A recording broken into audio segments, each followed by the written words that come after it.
खूब आनंद बरस रहा है, नंद बाबा भी आनंद ले रहे। अब नंद बाबा के मन में लालसा है कि वो अपने लल्ला के दर्शन कर ले वे। अब करें तो करें कैसे करें? पहले प्रथाएं थी, पहले प्रथा थी कि लड़का का बाप लड़के को जब तक नहीं छुएगा जब तक उसका बाप खड़ा है। और आज की प्रथा यह है कि बाप के बाप भी खड़े रहे लेकिन पंथनिया लड़के ही साफ कर देगा। पहले की प्रथा थी। आजकल मम्मी कम साफ करती हैं, पापा ज्यादा साफ करते हैं। अगर सच धज करके शादी में जाएंगे तो पकड़ लो इसको, इतनी बूढ़ी नहीं हो गई कि मैं इसको लेकर के चलूं। सहेलियों से कहेंगे अच्छा सही बता मैं कैसी लग रही हूँ? ऐसी लग रही हूँ ना कि अभी शादी नहीं हुई? ये पूछना अति आवश्यक है। बालक को नहीं संभालना। पहले का नियम था बहू ही अपने बालक को संभालती थी। आज का नियम बहू तो छूती नहीं, पास में जाती नहीं, और पापा जी लें फिर उनने मई कि भाई अगर गंगा ढार दी तो कोई बात नहीं, उनने उतारो यूं चढ़ाओ फुर्सत। धन्य है नंद बाबा, नंद स्वात्मज उत्पन्ने जाता है लादो महामना आहूया प्राण वेद ज्ञान स्नात सुचिरलंकृत। धन्य है नंद बाबा, धन्य है नंद बाबा की सीमा।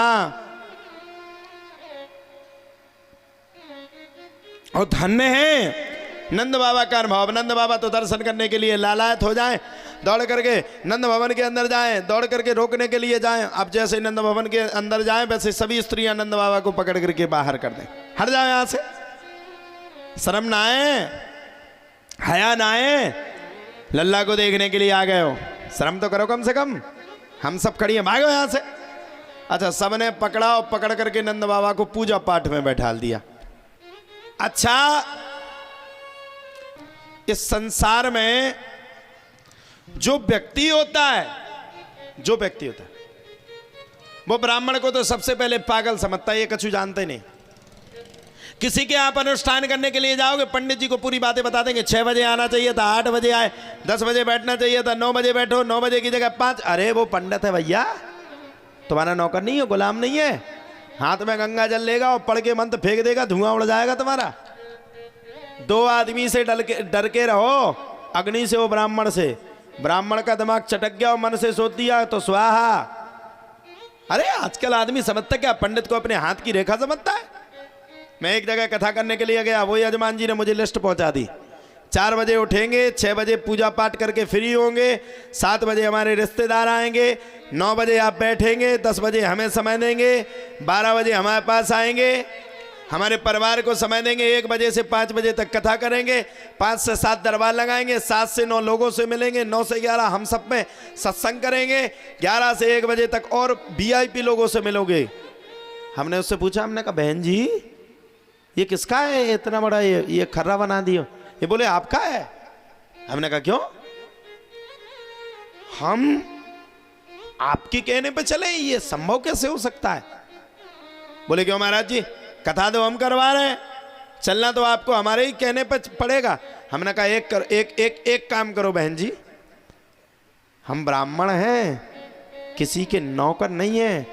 अगर हमें किसी के खर्रा पे चलना होता, अगर हमें किसी के कागज पे चलना होता तो हम गार्ड की नौकरी कर लेते, हम किसी जाकर के होटल में नौकरी कर लेते, किसी कंपनी में जाकर के नौकरी कर लेते।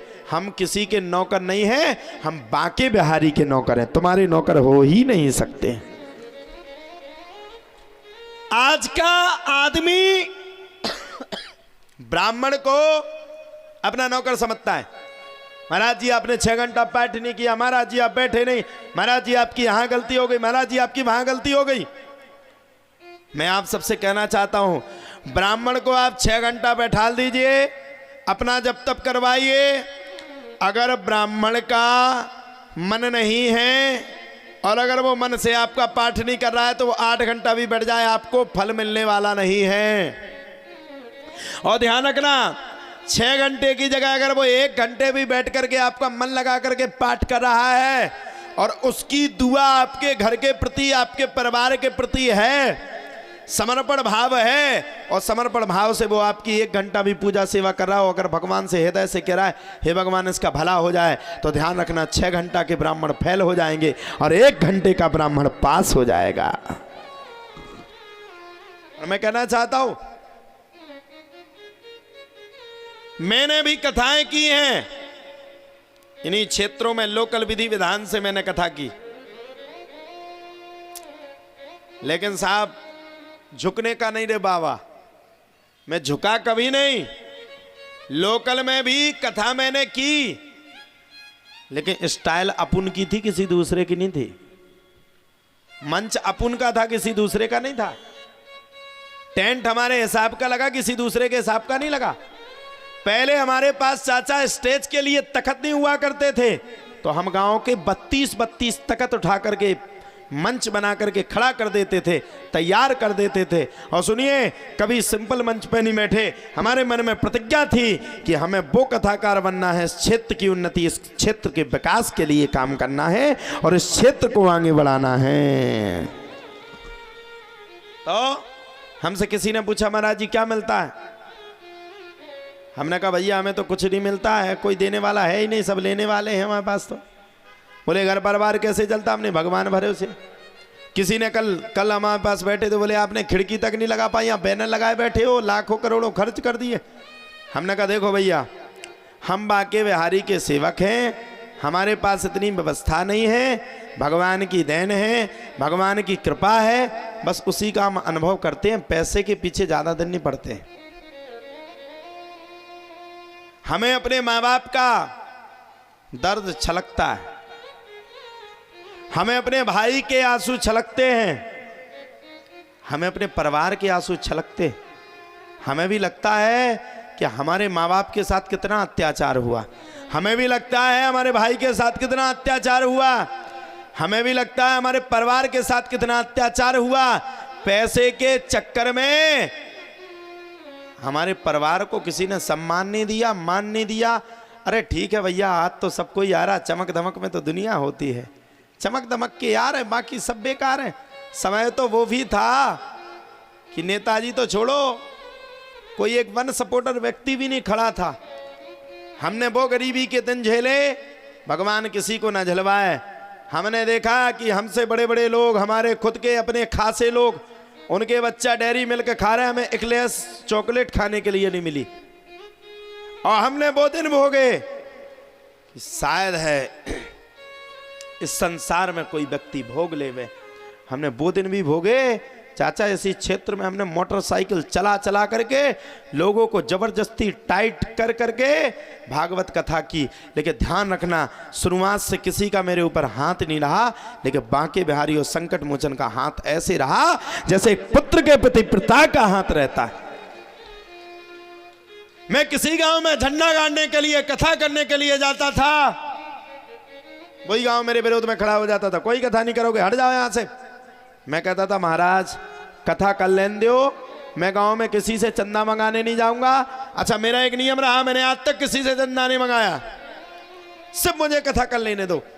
आप विश्वास मानो चाचा जी, भगवान का वो भाव रहा, संकट मोचन की वो कृपा रही, संकट मोचन का वो अनुभव रहा कि जिस गांव में मैं घुस गया तो सबने विरोध किया, लेकिन जिस गांव से मैं 7 दिन के बाद निकला तो पूरे गांव के आंसू मेरे साथ खड़े हो गए। देखो साहब, कोई किसी का नहीं रे भैया, ये जग दुख का मेला है, चाहे भीड़ पड़े अंबर पर, उड़ना तुझे अकेला है। मैं कहता हूं, जो भगवान ने मेरी मदद की, अबे हम जाकर आदमन की नसें फटी जा रही, दिमाग काम नहीं कर रहा, आखिरकार आ के तैसे रहो जो सब कछू। हर 2 महीना में कथा कर रहा है, गांव में जाता नहीं, किसी से सहयोग मांगता नहीं। हम आप सबसे कहना चाहते हैं, नसों का इस्तेमाल हमारे लिए मत करो। अरे पागलों, जितना तुम दिमाग लगा रहे हो ये तुम्हारा दिमाग व्यर्थ है। संकट मोचन यहाँ पर साक्षात बैठे हैं, उनके चरणों में झुक जाओ। जैसे भगवान ने हमारी लाज रखी, वैसे भगवान आपकी भी लाज रखेगा, इसमें कोई संदेह नहीं।